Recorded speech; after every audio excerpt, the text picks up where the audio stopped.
everybody's trying to be on this meteoric growth. You've been on it. You know, IBM has to kind of hit its quarterly numbers. Everybody expects that. I know your boss, Mark, expects that. How do you find that balance between trying to hit that quarter or that annual number, in your case quarter, but think of for the people out here, at the same point, being able to invest in kind of the real future growth? That's if I knew that, I'd have a different job.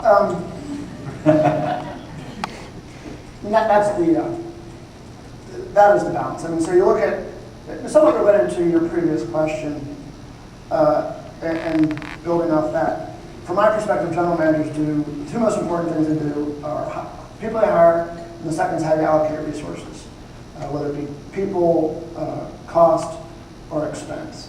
And how you strike that balance between those two are incredibly important. So when we first built the fabs that do the cell processor, these fabs, $3-4 billion a shot, there was, I'm sure, plenty of time in San Palmisano would have not yet got on the balance sheet as we were going through the quarter. Those are the kinds of investments that you make, and it positions you to have the kind of success that we're up in Sony. So you've got to have a vision of where you want to go. You've got to have a sense of how you're going to differentiate yourself, and then you've got to be tough on your shoes.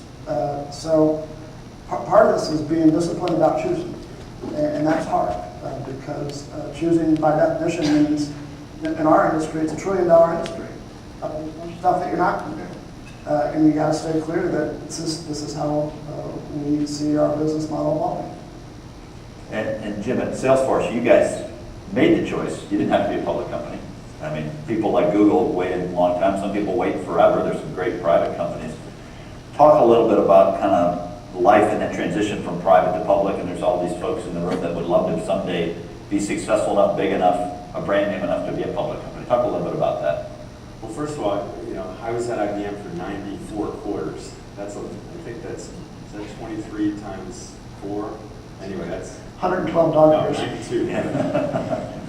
And so I grew up in this quarterly focus, and there's a lot of companies out there that don't have positive behavior in that kind of thing. IBM's obviously not one of those companies that has problems, but it drives crazy behavior, and it's very unnatural to go to your customer and beg them to buy technology on a 90-day cycle, and basically, cut your pricing to the point where it's so painful, but the only thing more painful is not showing anything on your revenue line. That is a very painful model, and unfortunately, 99% of the technology business is caught in that cycle. One of the things that I think we've been fortunate to have done in Salesforce is to have the subscription-based model. So I've been at Salesforce 4 years, but I look at it as 48 months because a quarter is a non-event for me. There's not a single deal. By the way, this is the end of my quarter, October 31st.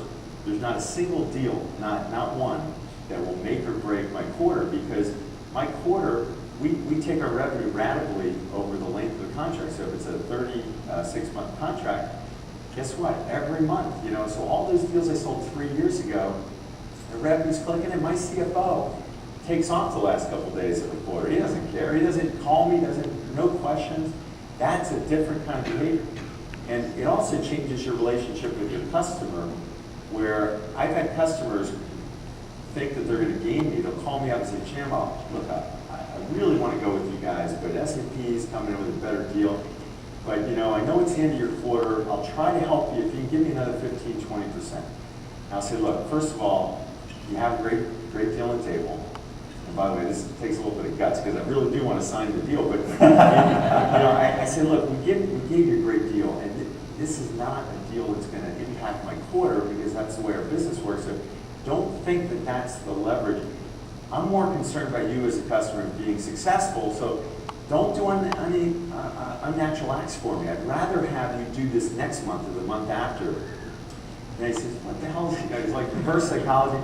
They end up signing it. 99% of the time they sign it, but they don't have that kind of leverage in this kind of model.